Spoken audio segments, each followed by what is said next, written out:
Halo sobat, di mana saja Anda berada. Kita baru saja menyaksikan berbagai macam upacara yang megah, mewah, dan tentu saja mahal untuk merayakan Hari Kemerdekaan Indonesia ke-77. Tapi di balik itu semua ada sebuah pertanyaan, yaitu buat apa segala kemegahan itu apabila kemiskinan massal dan kekurangan gizi tak kunjung teratasi? Apakah pembangunan selama ini betul-betul hanya untuk menyejahterakan masyarakat yang sudah sejahtera dan tetap membiarkan yang miskin terus miskin? Pertanyaan ini didasari atas catatan BPS, di mana sampai Maret 2022 jumlah orang miskin di Indonesia mencapai 26,16 juta orang atau hampir 10% dari jumlah penduduk Indonesia.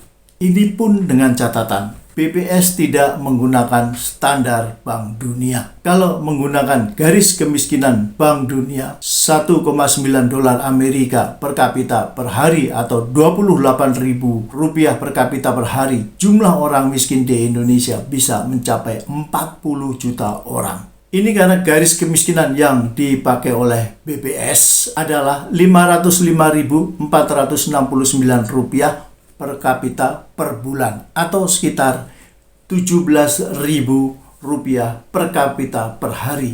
Tak cuma itu, menurut FAO, jumlah orang Indonesia yang kekurangan gizi pada tahun 2021 mencapai 17,7 juta jiwa atau tertinggi di ASEAN.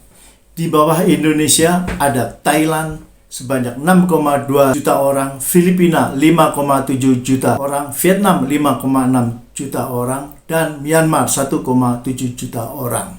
Dan tak kalah memprihatinkan, sudah muncul indikasi kuat bahwa jumlah orang miskin dan kurang gizi akan bertambah secara signifikan. Lihat saja, pertumbuhan ekonomi pada kuartal kedua tahun ini hanya 5,44%. Sementara inflasi pangan pada Juli sudah melewati 10%. Artinya, orang makin susah mencari makan.